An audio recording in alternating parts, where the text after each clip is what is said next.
Nagendran Tamil Nadu BJP ನೂತನ ಅಧ್ಯಕ್ಷ ಪಟ್ಟ. ಅಣ್ಣಾಮಲೈ ಅವರಿಂದ ತೆರವಾದಂತಹ ಸ್ಥಾನ. ಕೇವಲ ನೈನಾರ್ ನಾಗೇಂದ್ರನ್ ಮಾತ್ರ ನಾಮಪತ್ರವನ್ನ ಸಲ್ಲಿಸಿದ್ರು. ಒಬ್ಬ ಮಾತ್ರ ನಾಮಪತ್ರ ಸಲ್ಲಿಸಿದ್ರಿಂದ ನಾಗೇಂದ್ರನ್ಗೆ ಅಧ್ಯಕ್ಷಗಿರಿ ಲಭಿಸಿದೆ. ನೈನಾರ್ ನಾಗೇಂದ್ರನ್ ತಮಿಳುನಾಡಿನ ಬಿಜೆಪಿ ರಾಜ್ಯಾಧ್ಯಕ್ಷ.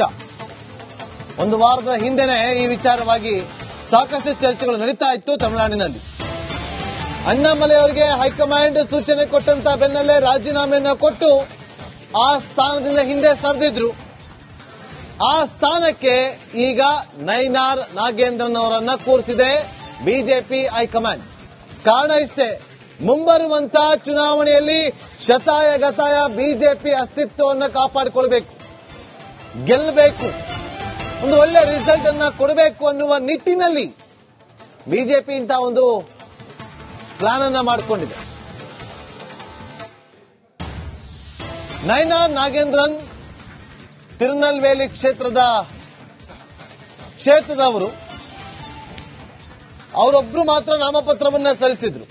ಹಾಗಾಗಿ ಅವರಿಗೆ ಅಧ್ಯಕ್ಷಗಿರಿ ಲಭಿಸಿದೆ. ಅಣ್ಣಾಮಲೈ ಅವರ ಸ್ಥಾನಕ್ಕೆ ನೈನಾರ್ ನಾಗೇಂದ್ರನ್ ಅವರು ಈಗ ಆಯ್ಕೆಯಾಗಿದ್ದಾರೆ. ಅವಿರೋಧ ಆಯ್ಕೆ.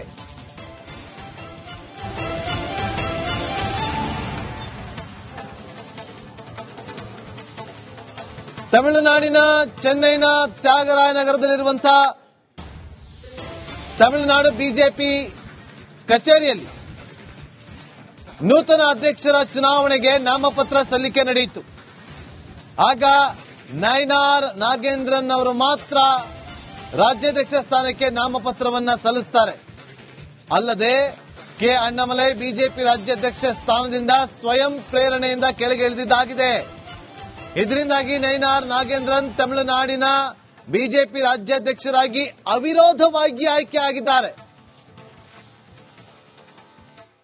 ತಮಿಳುನಾಡು ಬಿಜೆಪಿ ರಾಜ್ಯಾಧ್ಯಕ್ಷರಾಗಿ ಸೇವೆ ಸಲ್ಲಿಸಿದ್ದಂತ ಮಾಜಿ ಐಪಿಎಸ್ ಅಧಿಕಾರಿ ಕೆ ಅಣ್ಣಾಮಲೈ ಅವರ ಅವಧಿ ಮುಗಿದ ಹಿನ್ನೆಲೆಯಲ್ಲಿ ಆ ಸ್ಥಾನಕ್ಕೆ ಇದೀಗ ಬಿಜೆಪಿಯ ತಿರುನಲ್ವೇಲಿ ಶಾಸಕ ನೈನಾರ್ ನಾಗೇಂದ್ರನ್ ಅವರನ್ನ ಆಯ್ಕೆ ಮಾಡಲಾಗಿದೆ. ಅದು ಅವಿರೋಧವಾದಂತಹ ಆಯ್ಕೆ. ನೈನಾರ್ ನಾಗೇಂದ್ರನ್ ಅವರನ್ನ ತಮಿಳುನಾಡು ಬಿಜೆಪಿ ಅಧ್ಯಕ್ಷರನ್ನಾಗಿ ನೇಮಕ ಮಾಡಲಾಗಿದೆ. ಈ ಹುದ್ದೆಗೆ ನಾಮಪತ್ರವನ್ನ ಸಲ್ಲಿಸಿದ ಏಕೈಕ ವ್ಯಕ್ತಿ ಅವರಾಗಿದ್ದರಿಂದ ಅವರನ್ನ ಅವಿರೋಧವಾಗಿ ಆಯ್ಕೆ ಮಾಡಲಾಗಿದೆ. ಈ ಹಿಂದೆ ಬಿಜೆಪಿ ರಾಜ್ಯಾಧ್ಯಕ್ಷರಾಗಿದ್ದಂತಹ ಮಾಜಿ ಐಪಿಎಸ್ ಅಧಿಕಾರಿ ಕೆ ಅಣ್ಣಾಮಲೈ ನೈನಾರ್ ನಾಗೇಂದ್ರನ್ ಅವರ ಹೆಸರನ್ನ ಪ್ರಸ್ತಾಪ ಮಾಡಿದ್ದಾರೆ. ಬಿಜೆಪಿಯ ಇತರ ನಾಯಕರು ಅದನ್ನ ಅನುಮೋದಿಸುತ್ತಾರೆ. ನೈನಾರ್ ನಾಗೇಂದ್ರನ್ ಅವರನ್ನ ತಮಿಳುನಾಡು ಬಿಜೆಪಿ ಅಧ್ಯಕ್ಷರನ್ನಾಗಿ ನೇಮಕ ಮಾಡುವ ಅಧಿಕೃತ ಘೋಷಣೆಯನ್ನ ದೆಹಲಿಯ ಪಕ್ಷದ ಪ್ರಧಾನ ಕಚೇರಿಯಿಂದ ಮಾಡಲಾಗುತ್ತೆ. ಅಣ್ಣಾಮಲೈ ತಾವು ಬಿಜೆಪಿ ರಾಜ್ಯಾಧ್ಯಕ್ಷರ ರೇಸ್ನಲ್ಲಿ ಇಲ್ಲ ಅಂತೇಳಿ ಸ್ಪಷ್ಟಪಡಿಸಿದ್ದರಿಂದ ಈ ಹುದ್ದೆಗೆ ವನತಿ ಶ್ರೀನಿವಾಸನ್ ಮತ್ತು ತಮಿಳಿಸೈ ಸೌಂದರರಾಜನ್ ಅವರಂತಹ ಹೆಸರುಗಳು ಕೂಡ ಊಹಾಪೋಹಗಳಿತ್ತು. ಒಂದಷ್ಟು ಅವರ ಹೆಸರುಗಳು ಕೂಡ ತಳಕು ಹಾಕೊಂಡಿತ್ತು.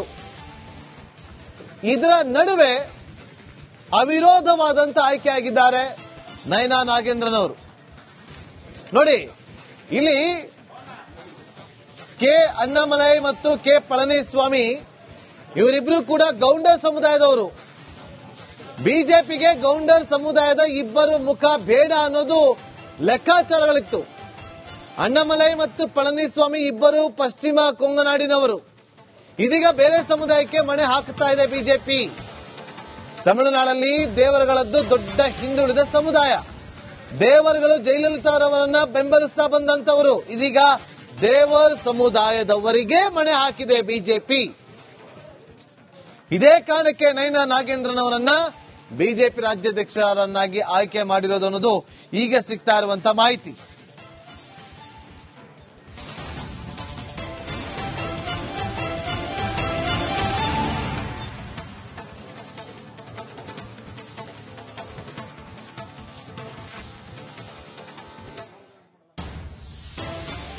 ತಮಿಳುನಾಡು ಬಿಜೆಪಿ ರಾಜ್ಯ ಘಟಕದ ಅಧ್ಯಕ್ಷ ಸ್ಥಾನದ ಚುನಾವಣೆಗೆ ತಿರುನಲ್ವೇಲಿ ಬಿಜೆಪಿ ಶಾಸಕ ನೈನಾರ್ ನಾಗೇಂದ್ರನ್ ಅವರು ನಾಮಪತ್ರವನ್ನ ಸಲ್ಲಿಸಿದ್ರು.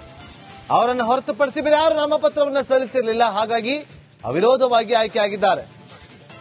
ಪ್ರಸ್ತುತ ತಮಿಳುನಾಡು ರಾಜ್ಯ ಬಿಜೆಪಿ ಘಟಕದ ಉಪಾಧ್ಯಕ್ಷರಾಗಿದ್ರು ನಾಗೇಂದ್ರನ್.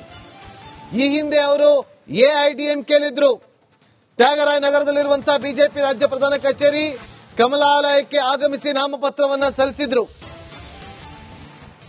ಮತ್ತಷ್ಟು ಮಾಹಿತಿಯನ್ನು ಕೊಡೋದಕ್ಕೆ ನಮ್ಮ ಪ್ರತಿನಿಧಿ ಶ್ರೀಪಾದ್ ಪಾಟೀಲ್ ನೇರ ಸಂಪರ್ಕದಲ್ಲಿ ಜಾಯ್ನ್ ಆಗಿದ್ದಾರೆ. ಶ್ರೀಪಾದ್, ಅವಿರೋಧವಾದಂತ ಆಯ್ಕೆ, ಲೆಕ್ಕಾಚಾರಗಳಂತೂ ದೊಡ್ಡ ಮಟ್ಟದಲ್ಲಿದೆ. ಇದು 2026 ಚುನಾವಣೆಯನ್ನ ದೃಷ್ಟಿಯಲ್ಲಿಟ್ಟುಕೊಂಡು ಈ ಒಂದು ನಿಲುವನ್ನ ಬಿಜೆಪಿ ವರಿಷ್ಠರು ತೆಗೆದುಕೊಂಡ್ರ ಅಥವಾ ಎಐಡಿಎಂಕೆ ಜೊತೆ ಆಗಿರುವಂತಹ ಮೈತ್ರಿಯನ್ನ ಮತ್ತಷ್ಟು ಗಟ್ಟಿಗೊಳಿಸುವ ಸಲುವಾಗಿ ಇಂತಹ ಒಂದು ನಿರ್ಧಾರಕ್ಕೆ ಬಂದ್ರ ಅನ್ನೋ ಪ್ರಶ್ನೆಗಳಾಗ್ತಾ ಇದೆ. ನಾಗೇಂದ್ರ ಬಾಬು, ದಕ್ಷಿಣ ಭಾರತದಲ್ಲಿ ಬಿಜೆಪಿ ಪಾರಮ್ಯ ಮೆರಿಬೇಕು. ಕರ್ನಾಟಕವನ್ನ ಹೊರತುಪಡಿಸಿ ಬೇರೆ ಯಾವ ರಾಜ್ಯದಲ್ಲಿ ಬಿಜೆಪಿ ಉಚ್ಛ್ರಾಯ ಪರಿಸ್ಥಿತಿಯಲ್ಲಿಲ್ಲ. ಹೀಗಾಗಿ ಅದರಲ್ಲೂ ದ್ರಾವಿಡರ ನಾಡಲ್ಲಿ ಏನಾದರೂ ಜಾದು ಮಾಡಬೇಕು ಅನ್ನುವಂತಹ ಉದ್ದೇಶವನ್ನ ಇಟ್ಕೊಂಡು ಅಣ್ಣಾಮಲೈ ಅವರನ್ನ ನಾಗೇಂದ್ರನ್ ತಮಿಳುನಾಡು ಬಿಜೆಪಿ ನೂತನ ಅಧ್ಯಕ್ಷ ಪಟ್ಟ. ಅಣ್ಣಾಮಲೈ ಅವರಿಂದ ತೆರವಾದಂತಹ ಸ್ಥಾನ. ಕೇವಲ ನೈನಾ ನಾಗೇಂದ್ರನ್ ಮಾತ್ರ ನಾಮಪತ್ರವನ್ನ ಸಲ್ಲಿಸಿದ್ರು. ಒಬ್ಬ ಮಾತ್ರ ನಾಮಪತ್ರ ಸಲ್ಲಿಸಿದ್ರಿಂದ ನಾಗೇಂದ್ರನ್ಗೆ ಅಧ್ಯಕ್ಷಗಿರಿ ಲಭಿಸಿದೆ. ನೈನಾರ್ ನಾಗೇಂದ್ರನ್ ತಮಿಳುನಾಡಿನ ಬಿಜೆಪಿ ರಾಜ್ಯಾಧ್ಯಕ್ಷ. ಒಂದು ವಾರದ ಹಿಂದೆನೆ ಈ ವಿಚಾರವಾಗಿ ಸಾಕಷ್ಟು ಚರ್ಚೆಗಳು ನಡೀತಾ ಇತ್ತು ತಮಿಳುನಾಡಿನಲ್ಲಿ. ಅಣ್ಣಾಮಲೈ ಅವರಿಗೆ ಹೈಕಮಾಂಡ್ ಸೂಚನೆ ಕೊಟ್ಟಂತ ಬೆನ್ನಲ್ಲೇ ರಾಜೀನಾಮೆಯನ್ನು ಕೊಟ್ಟು ಆ ಸ್ಥಾನದಿಂದ ಹಿಂದೆ ಸರಿದಿದ್ರು.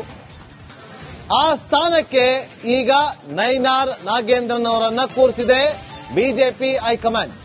ಕಾರಣ ಇಷ್ಟೇ, ಮುಂಬರುವಂತಹ ಚುನಾವಣೆಯಲ್ಲಿ ಶತಾಯ ಗತಾಯ ಬಿಜೆಪಿ ಅಸ್ತಿತ್ವವನ್ನು ಕಾಪಾಡಿಕೊಳ್ಬೇಕು, ಗೆಲ್ಲಬೇಕು, ಒಂದು ಒಳ್ಳೆ ರಿಸಲ್ಟ್ ಅನ್ನ ಕೊಡಬೇಕು ಅನ್ನುವ ನಿಟ್ಟಿನಲ್ಲಿ ಬಿಜೆಪಿ ಇಂತಹ ಒಂದು ಪ್ಲಾನ್ ಅನ್ನ ಮಾಡಿಕೊಂಡಿದೆ. ನೈನಾರ್ ನಾಗೇಂದ್ರನ್ ತಿರುನಲ್ವೇಲಿ ಕ್ಷೇತ್ರದವರು. ಅವರೊಬ್ರು ಮಾತ್ರ ನಾಮಪತ್ರವನ್ನ ಸಲ್ಲಿಸಿದ್ರು. ಹಾಗಾಗಿ ಅವರಿಗೆ ಅಧ್ಯಕ್ಷಗಿರಿ ಲಭಿಸಿದೆ. ಅಣ್ಣಾಮಲೈ ಅವರ ಸ್ಥಾನಕ್ಕೆ ನೈನಾರ್ ನಾಗೇಂದ್ರನ್ ಅವರು ಈಗ ಆಯ್ಕೆಯಾಗಿದ್ದಾರೆ. ಅವಿರೋಧ ಆಯ್ಕೆ.